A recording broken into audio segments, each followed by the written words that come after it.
This is Benjamin. A month ago, he went to the pet store to buy a goldfish.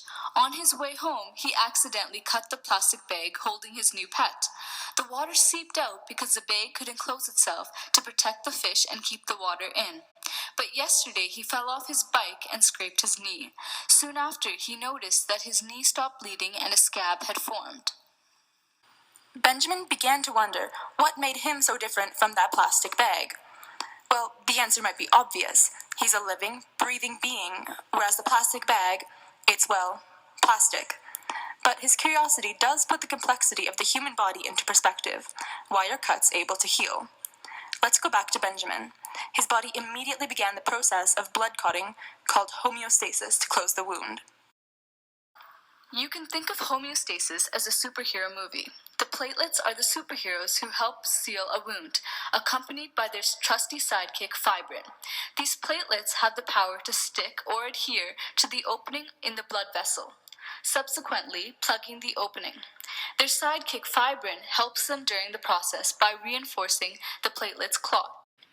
During homeostasis, the blood vessel reduces in size to minimize blood flow to the open wound. Then blood cells, platelets, and the net-like proteins form the clot. When this dries, it becomes a scab. Why is this process so important? We know that the scab that forms protects the inside of the body from the outside environment.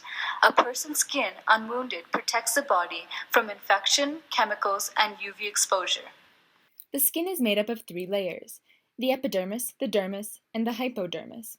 Wounds to the skin become serious when the dermis is damaged, because it is in that layer where blood vessels and nerve fibers are located.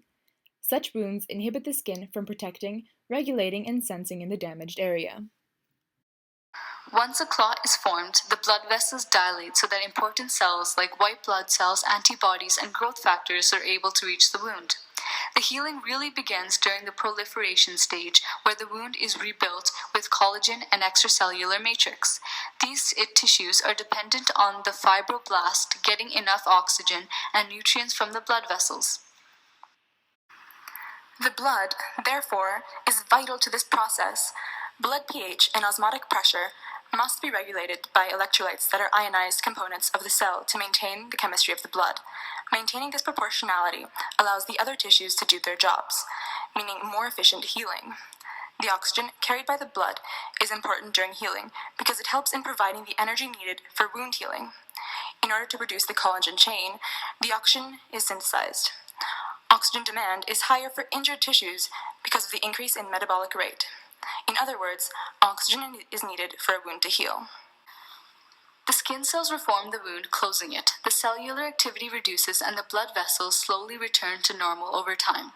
The dried clot, also known as the scab, either falls off or is absorbed back into the body. The skin heals with time, lasting from a couple days to 3 months. The healing process all depends on how healthy your body is and how severe the injury is. So keep your body healthy and safe. Now that Jimmy knows the long process of wound healing, he will always wear knee pads.